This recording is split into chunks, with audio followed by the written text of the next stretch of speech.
Assalamualaikum warahmatullahi wabarakatuh. Saya Yesi Korlianti, NPM A2A023003, mahasiswa S1 Magister Pendidikan Bahasa Indonesia Universitas Bengkulu. Pada kesempatan ini, saya akan menyampaikan mengenai mata kuliah Statistik Pendidikan yang diampu oleh Bapak Dr. Normanza MPD, yaitu mengenai pengujian perbedaan dua parameter rata-rata dengan menggunakan aplikasi SPSS. Kita sudah menyiapkan data, ini data yang sudah saya siapkan, yaitu kemampuan berpikir kritis matematis siswa yang diajar dengan metode inquiry dan metode drill. Metode inquiry itu kita kasih kode 1, sedangkan metode drill itu kita kasih nilai 2. Kemudian data ini kita pindahkan ke SPSS, kita buka di bagian data view. Nah, data kita masukkan ke bagian data view, sudah kita copy paste seperti ini. Kemudian di bagian variabel view, di kolom yang satu, ini baris satu, ini kita akan ganti dengan metode. Baris satu, ini kita ganti dengan metode. Sedangkan baris 2, ini kita ganti dengan kritis. Tadi berpikir kritis. Kemudian desimalnya kita ganti menjadi 0. Untuk memudahkan, desimalnya ini juga kita ganti menjadi 0. Kemudian di bagian measure, ini kita ganti dengan scale, dua-duanya. Kemudian di bagian yang ini, di bagian value, ini value yang pertama kita kasih ke 1, kemudian labelnya ini kita kasih inquiry. Masukkan inquiry. Kemudian kita add, kemudian oke.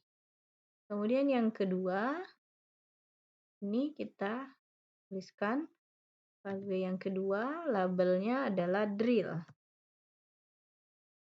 Kemudian add, oke. Nah, setelah ini kita kembali lagi ke data view. Kemudian ini sudah berubah ya, kolom satu metode dan kolom keduanya adalah kritis. Kita klik di bagian analyze, kemudian compare mean, kemudian independent sample t-test. Nah, metode ini kita masukkan ke grouping variable, sedangkan kritis itu kita masukkan ke test variable. Kemudian di bagian metode ini define grupnya, grup 1 ini kita kasih 1, kemudian grup 2 ini 2. Kemudian klik continue, kemudian klik OK. Secara otomatis dari aplikasi SPSS ini akan memberikan tabel analisis berdasarkan hasil pengujian yang diberikan. Untuk interpretasi dari tabel ini kita memindahkannya ke bagian Word untuk memudahkan. Tabel yang pertama yaitu grup statistik. Pada tabel grup statistik dapat dilihat nilai rata-rata atau min kemampuan berpikir kritis siswa dengan metode inquiry sebesar 8,20 dan standar deviasinya 0,919. Serta untuk metode drill nilai rata-rata atau min-nya sebesar 7,17 dan standar deviasinya 1,467. Hal ini menunjukkan secara deskriptif kemampuan berpikir kritis siswa dengan menggunakan metode inquiry lebih tinggi dan lebih konsisten daripada metode drill. Tabel yang kedua, independent sample test. Dari tabel ini, pada kolom equal variance assumed pada baris Levine test for equality variance diperoleh bahwa F sama dengan 2,191 dengan P value sama dengan 0,154, artinya lebih besar dari 0,05, yang berarti varian populasi kedua kelompok sama atau homogen. Kemudian yang ketiga, karena varian data homogen, maka equal variance assumed pada baris test for equality means diperoleh harga T sama dengan 1,930, DB sama dengan 20, dan P value sebesar 0,068 dibagi 2 menjadi 0,034. Artinya lebih kecil dari 0,05, yang berarti bahwa H0 ditolak. Dengan demikian, hipotesis yang diajukan teruji oleh data, sehingga disimpulkan bahwa kemampuan berpikir kritis siswa dengan metode inquiry lebih tinggi daripada metode drill. Ini hasil kesimpulan dari tabel analisis yang sudah dilakukan. Selanjutnya, kita akan melakukan uji.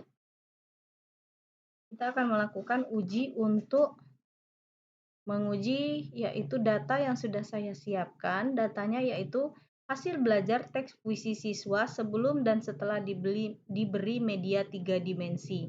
Data ini kemudian kita pindahkan ke SPSS. Kita masukkan ke SPSS, kemudian di variabel view-nya di baris pertama itu kita ganti dengan sebelum, kemudian di baris keduanya kita ganti dengan sesudah. Kemudian kita ganti desimalnya 0, di baris berikutnya kita ganti menjadi scale. Nah, setelah seperti ini kita akan melakukan pengujian variabel bebas dengan cara yaitu klik analyze, kemudian kita klik compare means, kemudian kita klik pirate sample t-test. Nah, kemudian yang bagian sebelum itu kita masukkan sebagai variabel 1, kemudian sesudah itu sebagai variabel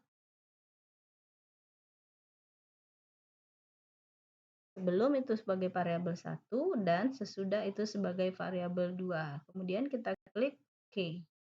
Nah, secara otomatis dari aplikasi SPSS ini akan memberikan hasil output-nya pada jendela output, hasil analisisnya pada jendela output.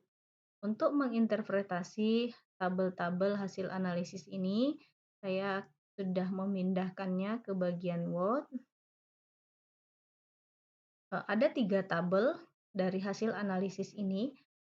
Tabel yang pertama adalah Virate Sample Statistik. Pada tabel Virate Sample Statistik terlihat bahwa rata-rata atau min hasil belajar siswa sebelum diberi media sebesar 7,20 dan standar deviasi 1,229 dan setelah diberi media sebesar 8,7 serta standar deviasi 0,949. Hal ini berarti bahwa secara deskriptif terdapat perbedaan antara rata-rata hasil belajar sebelum dan sesudah diberi media pembelajaran.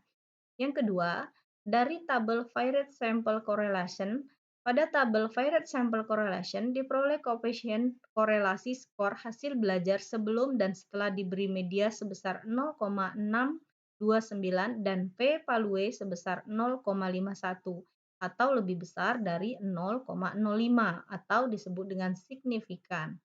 Yang ketiga, dari tabel Virate Sample Test, tabel Virate Sample Test diperoleh perbedaan rata-rata atau means sama dengan 1,5 yang berarti selisih skor hasil belajar setelah dan sebelum diberi media. Harga positif bermakna bahwa setelah diberi media pembelajaran, hasil belajar menjadi lebih tinggi daripada sebelum diberi media pembelajaran.